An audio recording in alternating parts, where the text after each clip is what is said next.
In this video, we'll go over the calculation of how to determine the empirical formula of a compound given the mass percentages of the compound. So, as an example, we will look at codeine. Codeine consists of the elements C, H, N, and O, carbon, hydrogen, nitrogen, and oxygen in the compound. And the problem tells you that the mass percentages of the carbon in this molecule is 72.22%. Hydrogen is 7.07%, nitrogen is that percentage, and oxygen is that percentage. So this is a mass percentage part over whole, the whole mass, and then on the numerator is the part of the mass, so part over whole, it's a percentage.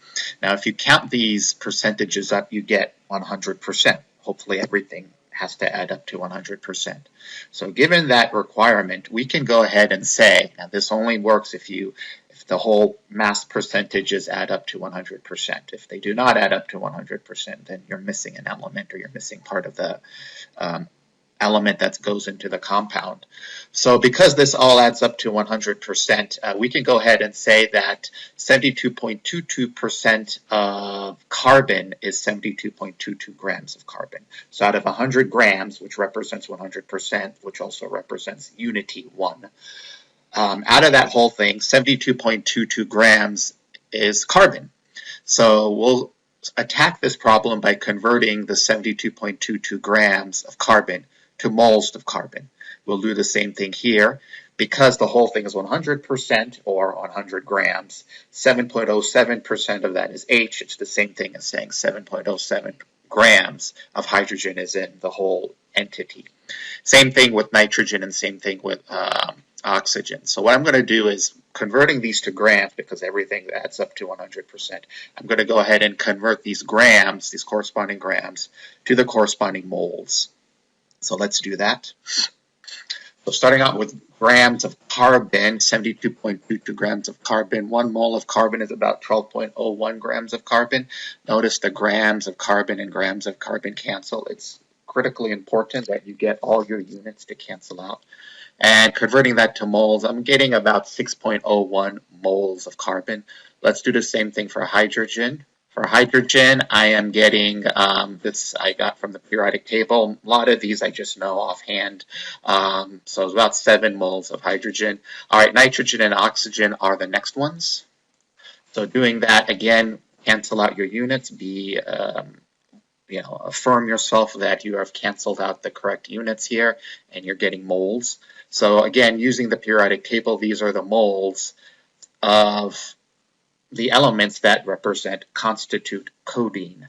And now we know from our chemical formulas that the formulas actually correspond to the number of moles. So we have 6 moles of carbon, 7 moles of hydrogen, 0.347 moles of nitrogen, and then 1 mole of oxygen. The problem is, this goes back to Dalton's law. In a compound, you can never have decimals. The formula is not this. If you were to put that on the exam as a response, that would automatically be the wrong answer because you cannot have decimals. H2O is H2O. CO2 is CO2. It's not H1.980, 0.637. Okay, they never put decimals in our compounds. So in order to remove the decimals, we do a mathematical process known as normalization. Normalization just means you force the lowest number to 1. The way you force the lowest number to 1 is you divide everything else by the lowest number. So I'm going to divide everything by 0.347. So in normalization, I'm going to divide everything out by 0.347. 6 divided by 0.347, I'm getting roughly, now this is where you have to be a little bit, you may have to fudge a little bit because some complicated problems, the numbers never turn out to be whole. If you get a whole number when you divide them, that's a good thing. But messy problems, because chemistry is messy, you may have to do some rounding manipulation. But 17.3, I'm just going to keep that as 17. 7 divided by 0.347 would be about 20. Obviously, this gets normalized to 1, and 1 divided by 0.347 is about 3. So doing a little bit of rounding and fudging, we get the answer to be about C17H20NO3. Now, this is not always the case. Sometimes you'll get perfect whole numbers when you do the normalization. That's very, very good. Sometimes you may have to play around with the rounding. Sometimes you'll get a fraction. So in our next example, we'll talk about what happens when you divide this and you get a nice fraction. Here, I decided not to do the fraction because 17.3, that's kind of like at the borderline cusp where I rounded it down to 17.